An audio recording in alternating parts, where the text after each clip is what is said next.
All right. A very good evening to you. Thank you so much for coming around for this session. It's the data analysis class. My name is Shola Ibusi. I'm the trainer. And this is coming courtesy Business and Tech Transformation Academy, where we teach people how to do business in the proper way, and of course, teach tech skills that can help people get better opportunities for themselves, especially in this 21st century. So, of course, we teach so many skills, but then tonight, let's continue our journey with data analysis. So, we've been doing one or two things, but then let's try and look at something different today. We're going to be examining a different um, data set, and we'll see how we can manipulate that, okay, for our good, of course, which is, of course, the job of a data analyst, okay? A data analyst is always eager to manipulate data, to do something really, really wonderful, with data.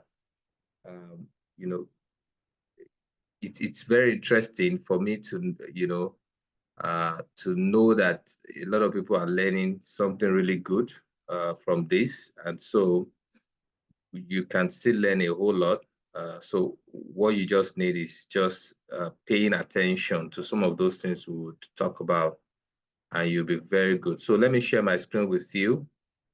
By the way, one of my mentees, with respect to data analysis, did an interview. She did an interview with Union Bank today. It was very interesting, and I'm more than sure that, God will perfect that. So imagine, working at at Union Bank as a data analyst. Okay, it's such a great opportunity. So, and for anyone here, you can also tap into such opportunities. All you need to do is just pay attention to some of these things that we do here, and you'll be good. All right, so can you see my screen? Can you see my Yes, screen? sir, we can. Okay, Yes, good. sir. All right, Yes. so this is a data base, a sales database for a particular company, and they've got so many things that they're selling. The things they sell revolves around, pool and pool materials and all of that, water treatment stuff, and you have it, from top to bottom. And then you have different sales agents, selling this material, selling this stuff, okay? So from different locations, of course, this database is for January to December, okay? January to December, and you have transaction code for each of the product and all of that. You have the store cost, okay, the cost of the item of the product from the company, and then the sale price, the amount is sold. Of course, later on we'll try to calculate profit and calculate commission. So one good thing to do as a data analyst anytime is to ensure that you um, wrap the test of your headers, okay? So look at this now. I'm going to click on this header and then go to wrap test, because some details could be hidden there that you probably can't see. So it's better to wrap the test so that you can see some of those things. So look at what we have now. You'll be amazed about some of the things that will come out, So let's wrap test. Okay, good. So now you have month, transaction number, product code, product description, stock cost, sale price, profit. Then look at this. This is a very important, statement that will really, really help us later. So commission. Okay, these are salespersons, but then the commission, 10% for items less than $50, then 20% for items more than $50. Okay, so your commission would differ based on the price of the item that you're selling. Okay, so let's move on. So salesperson, then the sale location, so to say. So maybe the first thing we want to do is this. So there's something called text to column. Text to column. Okay, I'm going to show you now. So look at this salesperson's name. You have Charlie Barnes. Let me open up this. You have Joan Hernandez, Doug Smith, Charlie Barnes, and all of that. So you have Charlie Barnes appearing, many times based on what, he's able to sell. And the same goes for Joan Hernandez and others too. All right, so let's use this to learn about text to column. Okay, so we want to split these names, all right, into first name and last name. Okay, so we're going to insert, you right click, you're going to insert a column here. Okay, so that you can then split this one. So this one, you can come to your data tab, all right, and you'll see text to columns. Can you see that? Text to columns. So you click on it, you will see delimited, you see fixed width. So for fixed width, you're trying to say, all right, cut it or slice it from the fifth letter or something like that. Okay, you are specific about what you want to cut out or how you want to segment the stuff. Okay, but delimited, is another way to cut the stuff. Okay, so but we're going to be using delimited. All right, so you want to cut it based on the presence of commas or tab or space. I mean, you have to go for delimited. So let's go to next so that you see what delimited would do here. All right. So what we want to do now, because there's space between the first and the last name, so we'll use space instead of tab or semicolon or comma. We use space. Okay. So, all right. Can you see now? After I clicked space, you can see that the first and last name has been, separated, so to say. So go to next, all right, general, and then you can do finish. Beautiful. So you have Charlie, you have Barnes, two different columns. So let's make this first name, and then we make this last name, all right?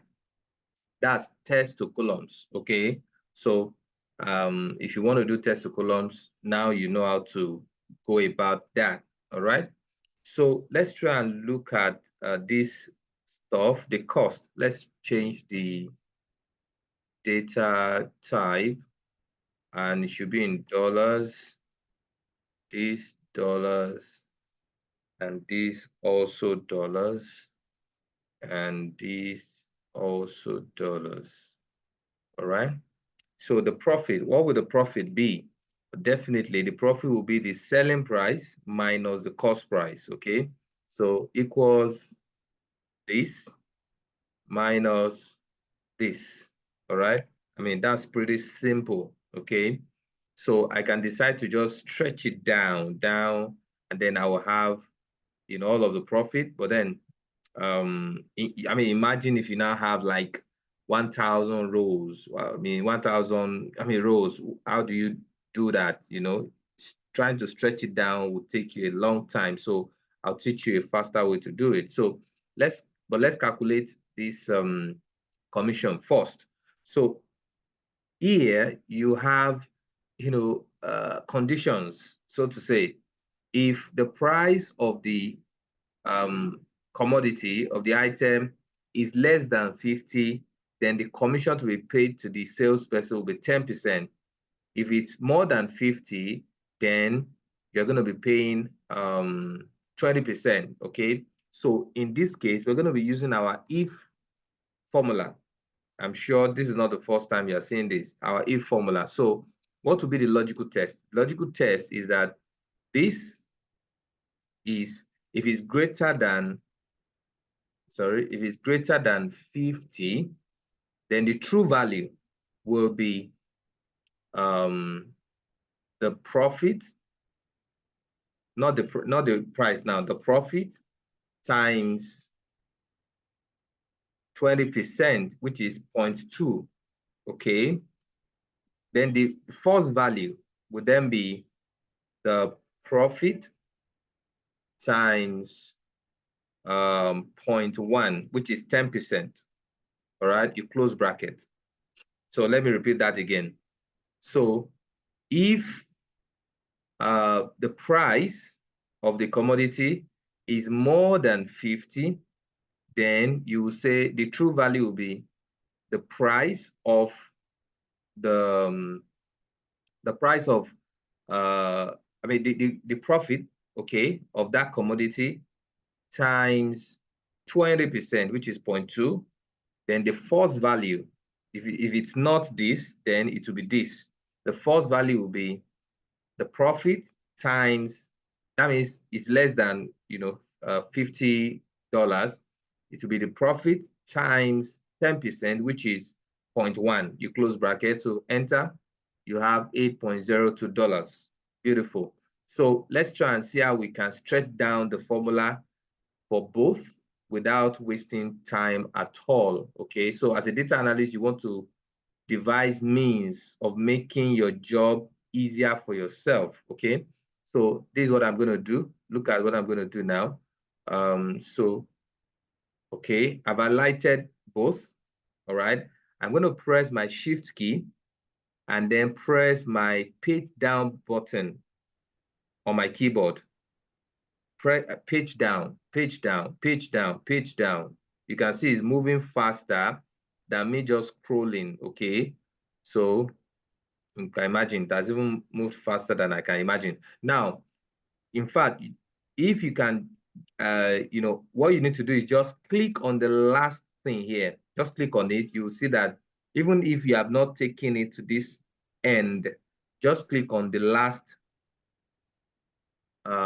place here, and then it will cover up the whole stuff. Okay, so you press your shift key, you highlight the cells. Okay, if it's one cell, you just highlight that one cell. If it's two, highlight the two cells, and press your shift key and then page down. Just page down, punch it until you get towards the end, and then you press the last cell that you want the stuff to cover.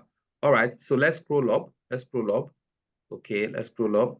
Good. So, but then we want to make sure that the formula here fills down. So how do we go about that? You come to your data tab.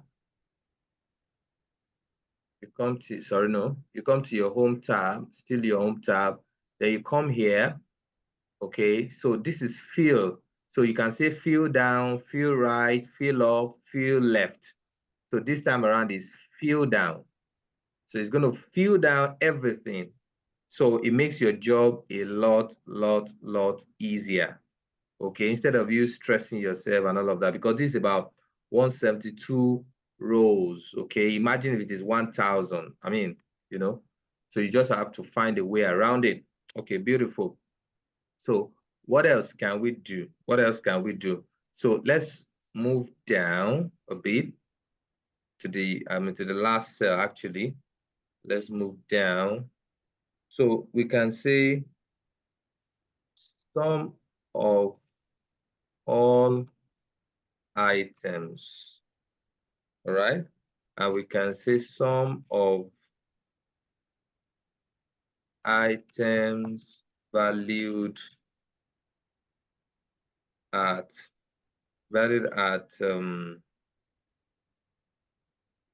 valued more than $50. $50, okay? Then sum of items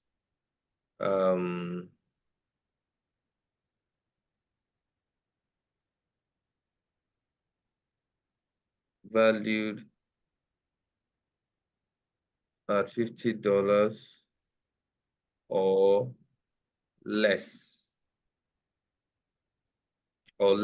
So it means that anything more than 50, you have it here. But anything that is 50 and below, we are going to do the sum here. Then sum of all items. Okay, so let's come here. So this is this is selling price. So what is the cost of all the items? Okay, the sum of all items now. So this one is quite simple. It says sum. And the column is so lengthy. So instead of you clicking on this and then stretching it up, it's going to take your time. Okay, it's going to take so much of your time. So what you need to do is just put in now the first number is at F2, right? F2 to F72, okay? So just say F2, sorry.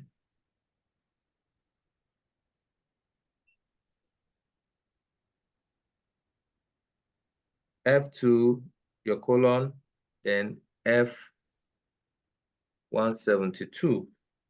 All right, can you see now it has highlighted everything? You close your bracket, boom, you have it there. So you can write it straight by yourself instead of having to drag it and drag, okay? Just note where it's starting and note where it ended, okay? So F2 colon F172, and then you close your bracket, enter, you have your stuff right here, all right? But this one is different. This is the sum of everything, so it's so simple. This one, the function you're going to use here is called sum if. Sum if. All right, so let's look at it. Equals sum if. All right, sum if. So the range will be F2 colon F172. Okay, and then the criteria will be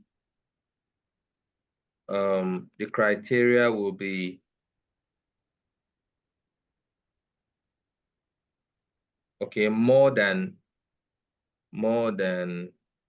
50, close bracket, more than 50. Let me do that again so that you can see it.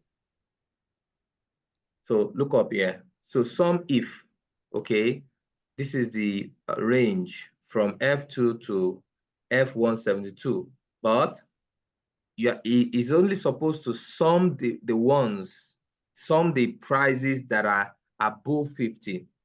Any price here that is below 50 will not be summed up. So what you are doing here is telling this stuff that, okay, look at all through this place, only sum up any price that is above 50. That's what you have just done. Okay, enter, you have it there. All right, so this one too, you have sum if the range is the same, F172, comma, so this time around, less than or equal to 50. Let's put our, sorry.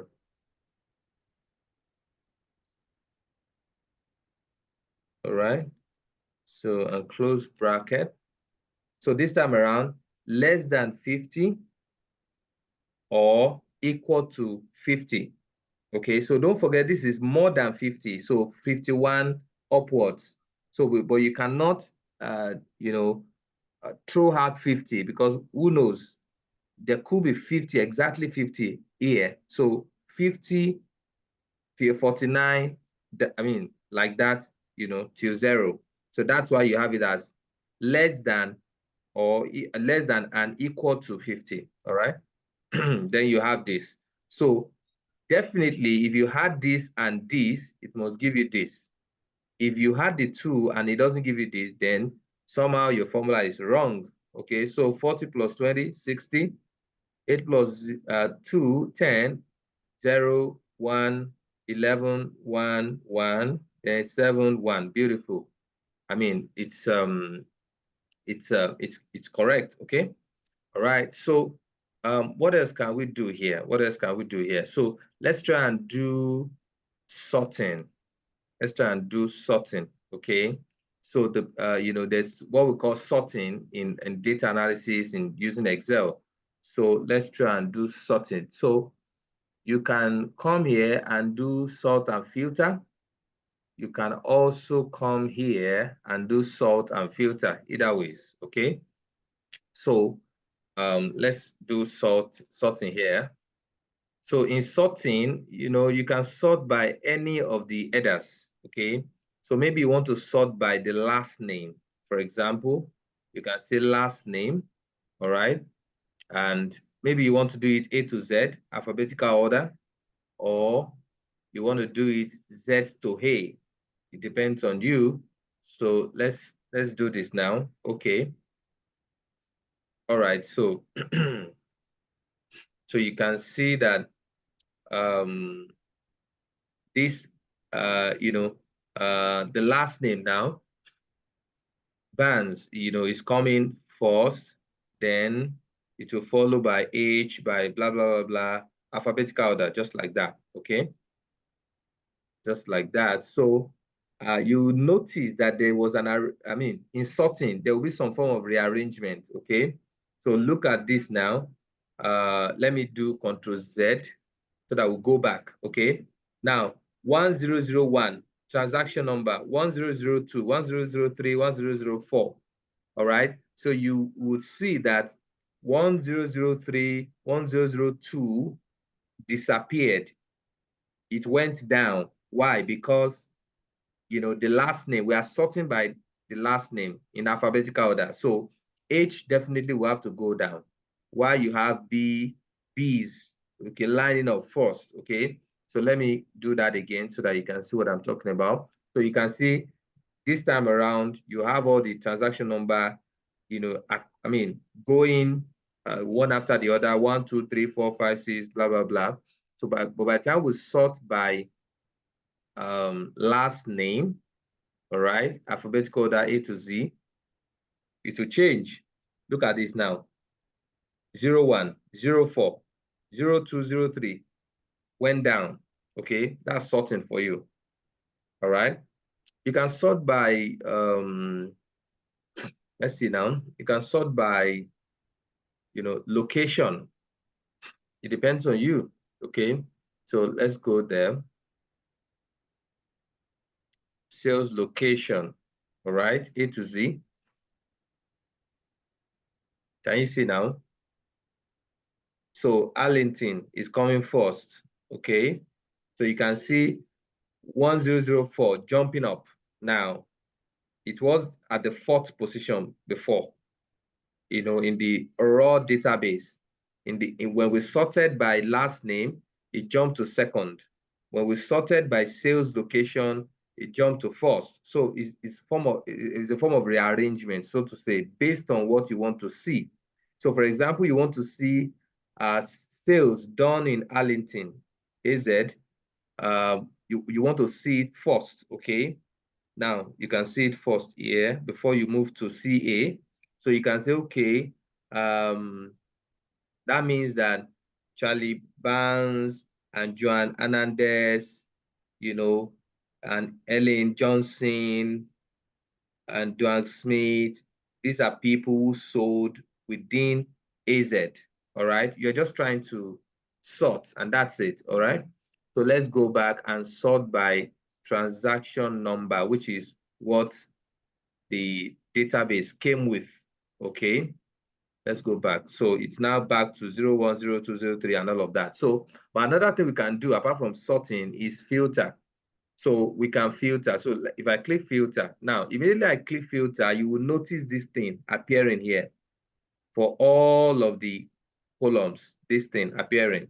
So this is what it means. So for this month, for this column, which is month, when you click this, it's going to show you all the available options under this. Okay, though it's stretching from 2 to 172, but it has compressed everything there to just the 12 months, okay? Because, you know, April definitely would have appeared many times, August appeared many times. So these are all the options. So you can filter here. You can say, okay, I only want to see the sales done in April and August.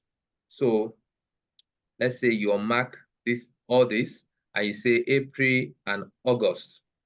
Only the sales made in April and August. Okay. So you can see now, only April and August will appear. All others will be hidden. So look at this. They are still there, but they are hidden. Look at this. This one. Ordinarily, this would be 2, but it's hidden. So 2 to 49, hidden. Okay. Why? Because you try to filter. You understand? You try to filter. So it will only show you April and August, which is what you wanted to see. All right. So if probably you wanted only April, you wanted the people that sold in April. All right. You can then come here. And that's okay. It's Charlie Barnes, Joan Smith, Joanna Hernandez. These are the people that sold in April. All right. Others couldn't sell. Others couldn't sell anything in April. Okay. So you are filtering and trying to get some insight from here. Okay. So you can also filter. There are also options here, though this one will be lengthy because it's it's just more like 1, 2, 3 and all of that. Okay. So let's go back and select all. Okay, so we are back to status quo. So you can filter here too, though this one will be very lengthy. You know, it's just 1, 2, 3, 4, 5, this, all of that. Product code, you can filter by that. You can filter by product description. You can filter by first name. So I only want to see the sales done by Charlie all through the year. Charlie all through the year. So this is everything done by Charlie all through the year, okay? And I can also, of course, filter by sales location. So this is everything done by Charlie all through the year, but let me see what is sold in New Mexico. I want to know what is sold in New Mexico only all through the year. So all through the year, Charlie Barnes sold just 3 items in New Mexico, which is pool cover, 8 feet hose, and another 8 feet hose, and all of that. That's all Charlie Barnes sold all through the year, you know, in January, in March, and in June. So when you filter, you're trying to just, you know, have an idea of what is happening within the database, okay? And it really makes sense, okay? So you can have an idea of what is happening. So let's go back to all. Please mute yourself.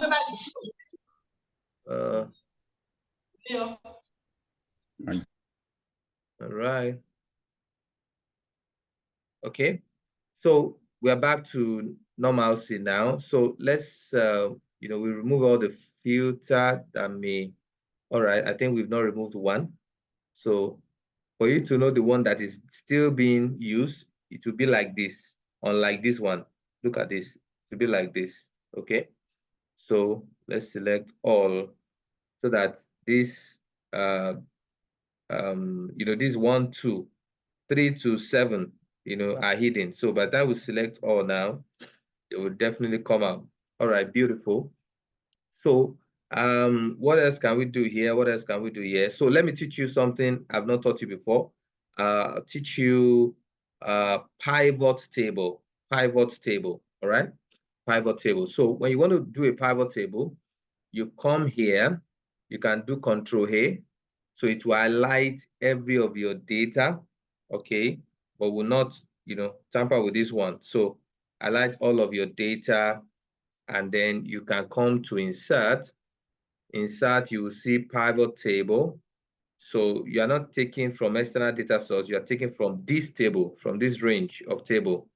And then you come here, it has highlighted everything here. You can see the range here. And then it will take you to a new worksheet. Just press OK. Yep. So you're in a new worksheet now. Let me name this pivot table. Pivot table. Pivot table. Okay, good. So in pivot table is also called summary table. So you can summarize your data, everything that is happening within your data, you can summarize it here. So let me show you something. So imagine that I want to know the person that sold, the highest within the year, sale price. I'm going to use this pivot table. So I'm going to go for last name. And if you like, maybe you use first name, but I'm also going to click sale price. So as I'm clicking it, it's coming into either rows or columns, okay? So for values, it will always come here, all right? So when I click last name, it come under rows, and you can actually pick it yourself. You can drag it like this. Just drag it and drop it here, okay? You can drag it by yourself. So look at this. So when I clicked on last name, this appeared. And when I clicked sale price, what they sold, this appeared here, all right? Okay, so that means that Barnes sold 6,003.50, okay? And then there's 2,410.70, Johnson and all of that. So from here, it's very easy to know that Barnes is leading. He sold the highest, okay? He sold the highest, though that may not be tantamount to having the highest commission. Don't forget that commission has to do with whether the price of the commodity is more than $50 or not. Okay, don't worry, we're going to come there and would look at commission versus the salesperson. Okay, so from here, look at this. So let's put this in dollars. All right, let's put it in dollars. So when you click here, this thing would pop up again, okay? And here you can actually, mess around it. It doesn't have to be sum every time, okay? It doesn't have to be sum every time. So when you click this arrow, you can have this. So you click on value fit setting. So you can do count, all right? If you do count, it's going to give you a different stuff. So now, the count of sales. So Barnes sold 33 items. Hernandez, 41 items. Johnson, 31 items. Smith, 66 items. Now, Barnes sold the highest, though Hernandez sold the least, but sold the highest number of items. So sometimes the number of items you sell might not be tantamount to, especially if those items are of little value. The prices are small, so to say, okay? And Smith, imagine, sold 66 items. You understand? So we can relabel this and call it